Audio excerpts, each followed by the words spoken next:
नमस्ते साथियों। आपने इतिहास में कई धर्मों के बारे में पढ़ा होगा, लेकिन आज जिस धर्म के बारे में आप पढ़ने वाले हैं वो बाकी सबसे बिल्कुल अलग है।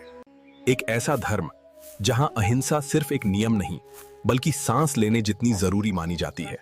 जहां साधु चलने से पहले जमीन बुहारते हैं ताकि एक भी छोटा जीव मर न जाए। जहां सत्य, संयम और आत्मनियंत्रण इतने मजबूत हैं कि राजा भी इनके सामने झुक जाते थे। जी हाँ, आज हम बात करने वाले हैं जैन धर्म की। एक ऐसा दर्शन जिसने भारत के इतिहास और समाज दोनों को बदल कर रख दिया। इस वीडियो में आपके एग्जाम रिलेटेड सभी फैक्ट और कॉन्सेप्ट दोनों अच्छे से क्लियर हो जाएंगे। वीडियो को लाइक करना न भूलें। आपके कमेंट्स का इंतजार रहेगा। तो चलिए इस कठिन टॉपिक को ब्रेन बॉट भाई से पढ़ते हैं। सबसे पहले समझते हैं कि जैन धर्म में तीर्थंकर किसे कहा जाता है। तीर्थंकर जैन धर्म के ऐसे महापुरुष होते हैं जिन्होंने खुद मोक्ष प्राप्त किया और फिर दूसरों को भी मोक्ष का रास्ता बताया। ये कोई देवता नहीं होते, बल्कि महान मानव होते हैं जिनकी तपस्या, चरित्र और ज्ञान सामान्य मनुष्य से कहीं ऊपर होता है। जैन परंपरा में कुल 24 तीर्थंकर हुए। इनमें से पहले थे ऋषभदेव, जिन्हें आदिनाथ भी कहा जाता है, और अंतिम थे भगवान महावीर। तीर्थंकर का काम होता है धर्म तीर्थ स्थापित करना, यानी ऐसा मार्ग बनाना जिससे आम इंसान भी मोक्ष की दिशा में चल सके। इन तीर्थंकरों की शिक्षा 3 बातों पर आधारित होती है: अहिंसा, सत्य और संयम। जैन धर्म की पूरी नींव इन्हीं 24 तीर्थंकरों पर टिकी हुई है। अब बात करते हैं भगवान महावीर के जीवन की, जो जैन धर्म के 24वें और सबसे प्रसिद्ध तीर्थंकर माने जाते हैं। महावीर का जन्म 599 ईसा पूर्व में वैशाली, बिहार के कुंडग्राम में हुआ था।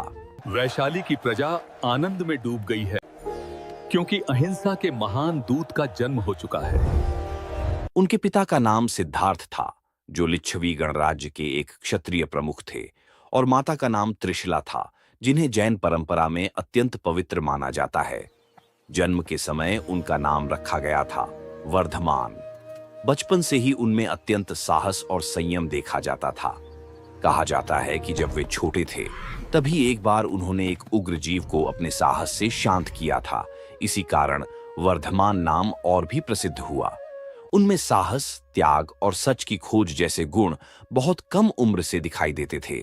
धीरे धीरे उनके अंदर एक सवाल गहराता गया: जीवन का वास्तविक उद्देश्य क्या है? महावीर का विवाह यशोदा नाम की कन्या से हुआ था। उनकी एक पुत्री भी थी, अनोझा या प्रियदर्शनी।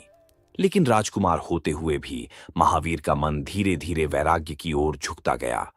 माता पिता की मृत्यु के बाद उनका संन्यास लेने का निर्णय और मजबूत हो गया। 30 वर्ष की उम्र में महावीर ने राजमहल, वैभव और सुविधा सब कुछ छोड़ देने का निर्णय लिया।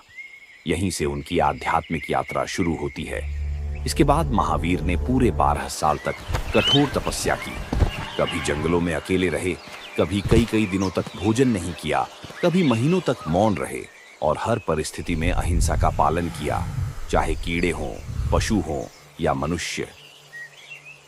महावीर ने शुरुआती 2 वर्ष 23वें तीर्थंकर पार्श्वनाथ की परंपरा के साधुओं के साथ बिताए। 32 से 42 वर्ष, 10 वर्ष तक वे आजीवक संप्रदाय के नेता घोषाला मक्करीपुत्र के साथ रहे। दोनों साथ साथ कठिन तपस्याएं करते रहे, लेकिन बाद में उनके विचार अलग हो गए।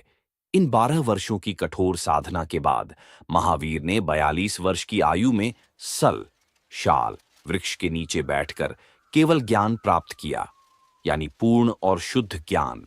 जृंभिका ग्राम बिहार के जमुई जिले में स्थित एक प्राचीन स्थान है, जहां भगवान महावीर को आरजूकोला नदी के तट पर एक शाल वृक्ष के नीचे केवल ज्ञान, सर्वज्ञता की प्राप्ति हुई थी। ज्ञान प्राप्ति के बाद वे महावीर और जिन कहलाए। अब वे सिर्फ साधक नहीं रहे, बल्कि जगत गुरु बन गए। इसके बाद महावीर ने अपने उपदेशों से पूरी समाज व्यवस्था को बदल दिया। अब वीडियो के अगले भाग की तरफ बढ़ते हैं, यानी जैन संघ की स्थापना। संघ का मतलब होता है धार्मिक समुदाय या संगठन। जैन धर्म में संघ वो समूह है जो महावीर की शिक्षाओं को आगे बढ़ाता है। जैन धर्म में संघ की व्यवस्था महावीर द्वारा दी गई थी। उन्होंने एक संगठित व्यवस्था बनाई जिसे कहा गया चतुर्विध संघ। चतुर्विध संघ समझने से पहले आपको महाव्रत और अणुव्रत को समझना होगा। जैन धर्म में 5 महाव्रत हैं: अहिंसा, सत्य, अस्तेय, ब्रह्मचर्य और अपरिग्रह। आइए विस्तार से समझाता हूं। पहला है अहिंसा, सबसे बड़ा व्रत। अहिंसा जैन धर्म की नींव है। यहाँ अहिंसा का मतलब सिर्फ किसी को न मारना ही नहीं है, बल्कि न किसी जीव को चोट पहुंचाना, न किसी को बुरा कहना, न किसी को बुरा सोचने तक भी जैन धर्म की अहिंसा में शामिल है। इसलिए हम साधु चलते समय जमीन बुहारते हैं ताकि एक कीड़ा भी न मरे। दूसरा व्रत है सत्य। सत्य का मतलब है जो देखा वही कहना। जैन मत में झूठ बोलना ही नहीं, बल्कि किसी को धोखा देना भी हिंसा माना जाता है, क्योंकि झूठ दूसरे के मन में भ्रम पैदा करता है, जिसे मानसिक हिंसा कहा गया है। तीसरा है अस्तेय, चोरी न करना। अस्तेय का अर्थ है जो अपनी इच्छा से न दिया जाए उसे लेना भी चोरी है। ये केवल भौतिक वस्तुओं पर ही नहीं, बल्कि विचार, समय, सुविधा, किसी भी चीज पर लागू होता है। जैन ग्रंथों में लिखा है अनिच्छता दानम अस्तेयम फान, यानी बिना अनुमति ली गई वस्तु चोरी है। चौथा है ब्रह्मचर्य।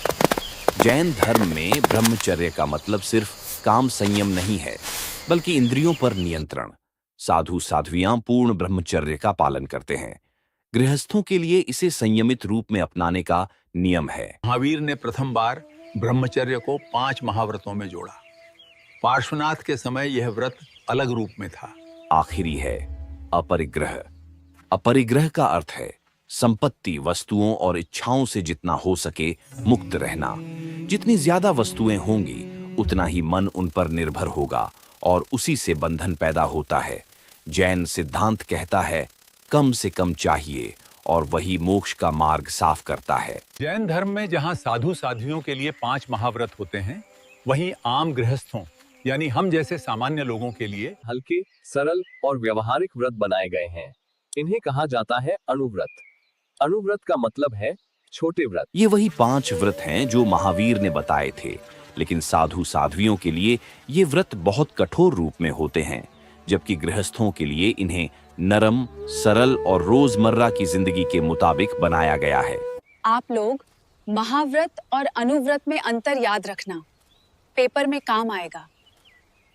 आइए संघ के चारों अंगों को समझते हैं। पहले आते हैं साधु यानी मंक्स। यह वे पुरुष हैं जिन्होंने पूरी तरह महाव्रत अपना लिए है, बिना संपत्ति, बिना लालच, बिना हिंसा के जीवन। दूसरे हैं साध्वी यानी नन्स। वे महिलाएं जो तपस्या, संयम और महाव्रत के साथ जीवन बिताती हैं। यह संघ का दूसरा बड़ा आधार है। तीसरे हैं श्रावक यानी मेल फॉलोअर्स। ये सामान्य गृहस्थ जीवन बिताने वाले पुरुष हैं। ये 5 अणुव्रत और दान धर्म के नियमों का पालन करते हैं। आखिरी में आती हैं श्राविका यानी फीमेल फॉलोअर्स। वे महिलाएं जो नियमित पूजा, संयम और दान का पालन करती हैं। चारों मिलकर चतुर्विध संघ बनाते हैं। महावीर ने इसी के आधार पर जैन धर्म को संगठित किया।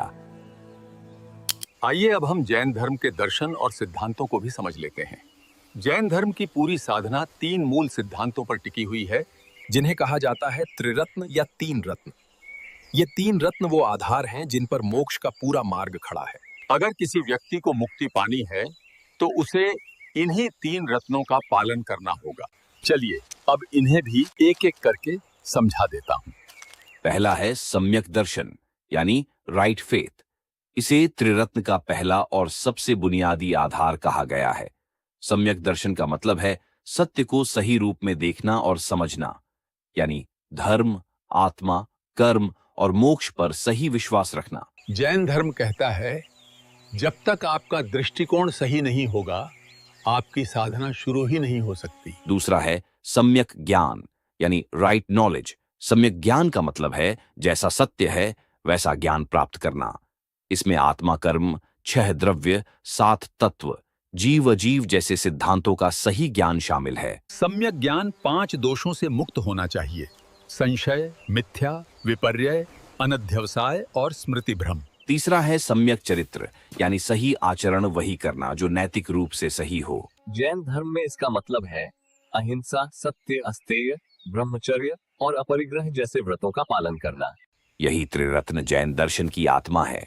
आइए अब जैन धर्म के मुख्य दर्शन सिद्धांत अनेकांतवाद को भी समझते हैं, जिसका अर्थ है सत्य के अनेक रूप। अनेकांतवाद जैन धर्म का सबसे अनोखा और गहरा सिद्धांत है।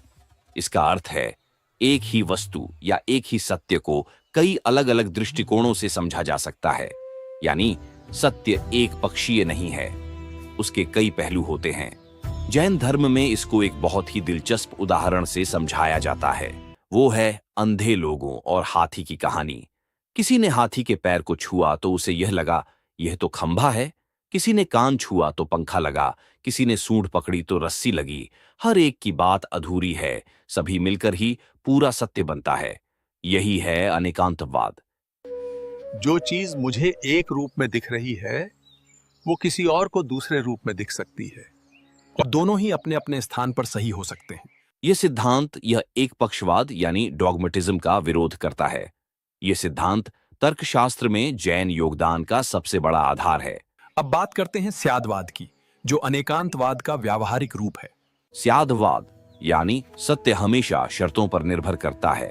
स्याद शब्द का मतलब है शायद, या किसी दृष्टि से, या किसी परिस्थिति में। कोई भी कथन बिल्कुल 100% अंतिम रूप से न सही होता है न गलत।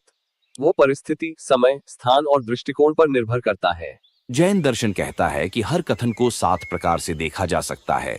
इसे कहते हैं सप्तभंगी न्याय, 7fold प्रेडिकेशन।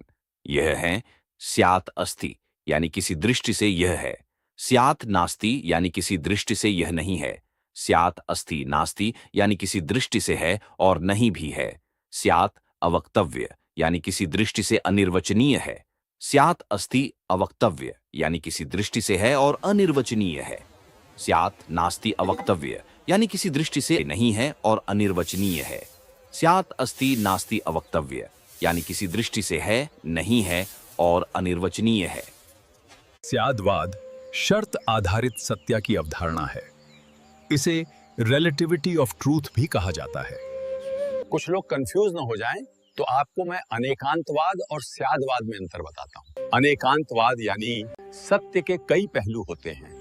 स्यादवाद यानी हर सत्य परिस्थिति पर निर्भर करता है, या कह लो 7 तरीकों से बोला जा सकता है। और इसी सिद्धांत के कारण जैन दर्शन को दुनिया के सबसे तार्किक और सहिष्णु दर्शन में गिना जाता है। अब मैं आपको जैन धर्म के सबसे पवित्र, महत्वपूर्ण और सबसे अनुशासन वाले पर्व के बारे में बताता हूं। जैसे हिंदुओं में दिवाली, मुसलमानों में ईद और सिखों में गुरु पर्व होता है, वैसे ही जैनों में सबसे बड़ा पर्व है पर्युषण। चलिए इसे आसान भाषा में समझते हैं, हम क्या पता आपके पेपर में पूछ लें। पर्युषण शब्द का अर्थ है अपने भीतर बस जाना या स्वयं के अंदर प्रवेश करना।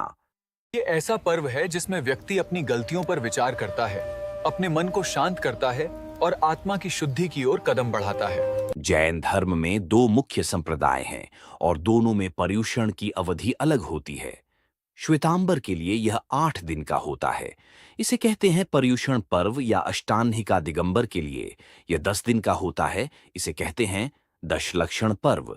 पर्युषण के मुख्य उद्देश्य आत्मा की शुद्धि, तपस्या और व्रत, क्रोध, लोभ, अहंकार को कम करना, क्षमा मांगना और देना, स्व अवलोकन, सेल्फ इंट्रोस्पेक्शन। पर्युषण के दौरान प्रमुख नियम और आचार पहला है उपवास। कुछ लोग 1 दिन, 3 दिन या पूरे 8 से 10 दिन तक भी उपवास रखते हैं। दूसरा है प्रतिक्रमण। इसमें दिन भर में हुई गलतियों का मन से और शब्दों से स्वीकार करते हैं। यह पर्युषण का सबसे महत्वपूर्ण हिस्सा है। तीसरा है पाठ, ध्यान और स्वाध्याय। इसमें आगम, कल्पसूत्र और अनुशासन ग्रंथ पढ़े जाते हैं। फिर है विनय और क्षमा। इसमें हर व्यक्ति अपने गलत व्यवहार के लिए दूसरों से क्षमा मांगता है। पर्युषण का अंतिम दिन क्षमावाणी या अक्षमापना। श्वेतांबर समुदाय में अंतिम दिन को संवत्सरी कहते हैं। इस दिन हर व्यक्ति कहता है मिच्छामि दुक्कड़म, अर्थ अगर मुझसे कोई गलती हुई हो तो मुझे क्षमा करें। मिच्छामि दुक्कड़म, अगर मुझसे कोई गलती हुई हो तो मुझे क्षमा करें। दिगंबरों में अंतिम दिन को कहा जाता है क्षमा धर्म, दशलक्षण धर्म, 10 धर्मास। ये दिगंबरों के लिए इंपॉर्टेंट है। उत्तम, क्षमा, मार्दव, आर्जव, सत्य, शौच, संयम, तप, त्याग, आकिंचन, ब्रह्मचर्य, ये 10 दिन यानी 10 धर्म। यह वह समय है जब आदमी खुद को, अपनी गलतियों को और अपने व्यवहार को साफ साफ देखता है। इस पर्व का मूल संदेश एक ही है, क्षमा, संयम और आत्मशुद्धि। और याद रखें, छामी दुक्कड़म, यही पर्युषण का असली संदेश है। आइए अब जैन धर्म कैसे दो गुटों, दिगंबर और श्वेतांबर में बट गया, ये समझाता हूं। यहां से वीडियो और भी इंपॉर्टेंट हो जाएगा, क्योंकि अक्सर आपके एग्जाम में दिगंबर और श्वेतांबर से रिलेटेड प्रश्न पूछे जाते हैं। महावीर के निर्वाण के लगभग 200 वर्ष बाद गंगा घाटी में भयंकर अकाल पड़ा। इस अकाल ने जैन समुदाय के सामने बड़ी चुनौती खड़ी कर दी। संसाधन कम थे, साधु साध्वियों का जीवन कठिन हो गया और ग्रंथों के संरक्षण का खतरा बढ़ गया। साथियों, मैं हूं जैन आचार्य भद्रबाहु। मैंने निर्णय लिया है कि मैं अपने शिष्यों के साथ दक्षिण की ओर कर्नाटक जाऊंगा। अब गंगा घाटी में रहना कठिन हो गया है, अब इसलिए मेरे साथ मौर्य सम्राट चंद्रगुप्त भी जाएंगे। कई साधु साध्वियां भी इस दल के साथ दक्षिण की ओर प्रस्थान कर गईं, लेकिन सभी साधु दक्षिण नहीं गए। आचार्य स्तुलभद्र पाटलिपुत्र में ही रुक गए और वहां बचे हुए जैन ग्रंथों को संरक्षित करने में लग गए। उन्होंने जैनागमों का लेखन और संकलन करवाया ताकि ज्ञान भविष्य में न खो जाए। समय बीतने के साथ दक्षिण गए साधुओं की जीवन शैली कठोर तपस्या से भरी रही। नग्न साधना, अत्यंत कठोर नियम और सरल जीवन।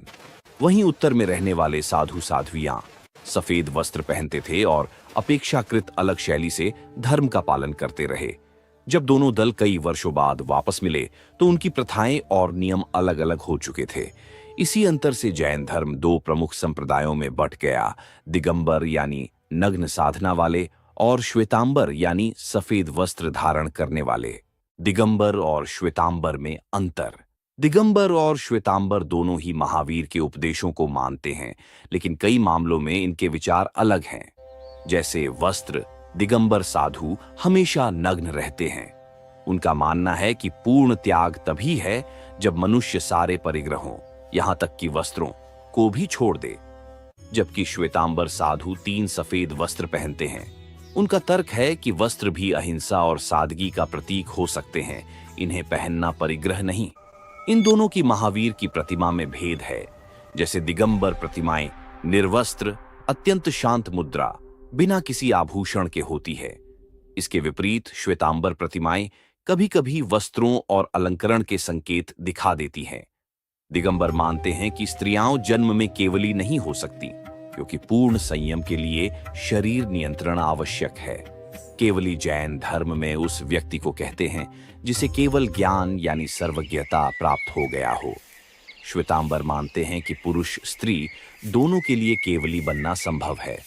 दिगंबर साधु भोजन के दौरान कभी बर्तन का उपयोग नहीं करते, वे हाथों में लिया भोजन ही ग्रहण करते हैं। श्वेतांबर साधु पात्र का उपयोग कर सकते हैं। दिगंबर कहते हैं कि मूल आगम लुप्त हो चुके हैं और वर्तमान उपलब्ध आगम पूर्णतः प्रामाणिक नहीं है। श्वेतांबर मानते हैं कि उनके संकलित आगम मूल परंपरा की निरंतरता है। दिगंबर साधु अत्यंत कठोर तपस्या करते हैं। पैदल चलना, सीमित भोजन, दीर्घकालीन मौन, वर्षा काल में कठोर नियम उनके जीवन का हिस्सा है। श्वेतांबर साधुओं की दिनचर्या भी अनुशासित होती है, लेकिन दिगंबरों जितनी कठोर नहीं मानी जाती। दिगंबर विचारधारा ज्यादातर भारत, दक्षिण भारत, कर्नाटक में अधिक प्रभाव है। श्वेतांबर विचारधारा गुजरात, राजस्थान, उत्तर भारत में अधिक प्रसार। आइए अब आपको अगला महत्वपूर्ण टॉपिक समझाता हूं, यानी कि जैन काउंसिल्स। कौन सी काउंसिल किसने और कब करवाई, सब याद करवा देंगे। साथियों, मैं आचार्य स्थूलभद्र हूं। मैं पहली जैन परिषद का नेतृत्व कर रहा हूं। यह जैन परिषद महावीर निर्वाण के लगभग 160 साल बाद 300 ईसा पूर्व में पाटलिपुत्र में हो रही है। महावीर निर्वाण के बाद जैन साधुओं में मतभेद बढ़ने लगे थे। कुछ लोग महावीर की शिक्षाओं को अलग तरह से समझा रहे थे, इसलिए पाटलिपुत्र में एक बड़ी परिषद बुलाई गई थी। इस परिषद का मुख्य उद्देश्य जैन आगमों को इकट्ठा करना, अलग अलग मतों को एक रूप देना, शास्त्रों का संकलन करना था। यहीं पर पहली बार जैन ग्रंथों के 12 अंगों का बड़ा संकलन तैयार हुआ था। दूसरी जैन परिषद वल्भी में लगभग 5वीं-6वीं शताब्दी में हुई थी। इसका नेतृत्व आचार्य देवर्धिगणी क्षमाश्रमण ने किया था। यह श्वेतांबर समूह द्वारा आयोजित थी। यह सबसे महत्वपूर्ण जैन परिषद मानी जाती है क्योंकि यहां पहली बार सभी जैन आगमों को लिखित रूप दिया गया।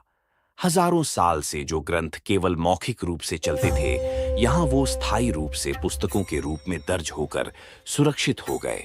इस परिषद में श्वेतांबर परंपरा के 45 आगमों को अंतिम रूप दिया गया था। चलिए अब वीडियो के आखिरी भाग की ओर बढ़ते हैं, यानी कि जैन साहित्य। अगर आप वीडियो देखते देखते यहां तक आ गए हों तो वीडियो को लाइक और एक अच्छा सा कमेंट जरूर करें। जैन साहित्य 2 परंपराओं में मिलता है। ए, श्वेतांबर परंपरा का साहित्य, बी, दिगंबर परंपरा का साहित्य। दोनों की पुस्तकें, भाषा और संग्रहण की विधि अलग अलग हैं, लेकिन लक्ष्य एक ही, धर्म, तप, ज्ञान और मोक्ष की ओर मार्गदर्शन। जैन साहित्य की शुरुआत होती है आगमों से। आगम वे ग्रंथ हैं जिनमें महावीर की शिक्षाएं, उनके उपदेश और उनके शिष्यों की स्मृतियां संग्रहित की गई थीं। यह ग्रंथ श्रुत ज्ञान पर आधारित माने जाते हैं। महावीर के बाद इन्हें गणधरों ने संग्रहित किया। श्वेतांबर संप्रदाय 45 आगम मानता है। दिलचस्प बात यह है कि दिगंबर इन्हें लुप्त मानते हैं और कहते हैं कि मूल आगम अब उपलब्ध नहीं। प्रमुख आगम जैसे भगवती सूत्र का नाम आपने सुन होगा, ऐसे ही उत्तराध्ययन सूत्र जिसमें महावीर के अंतिम उपदेश हैं, तत्व सूत्र जिसमें जैन दर्शन के मूल सिद्धांत, जीव, अजीव, कर्म, बंध, मोक्ष आदि पर चर्चा है।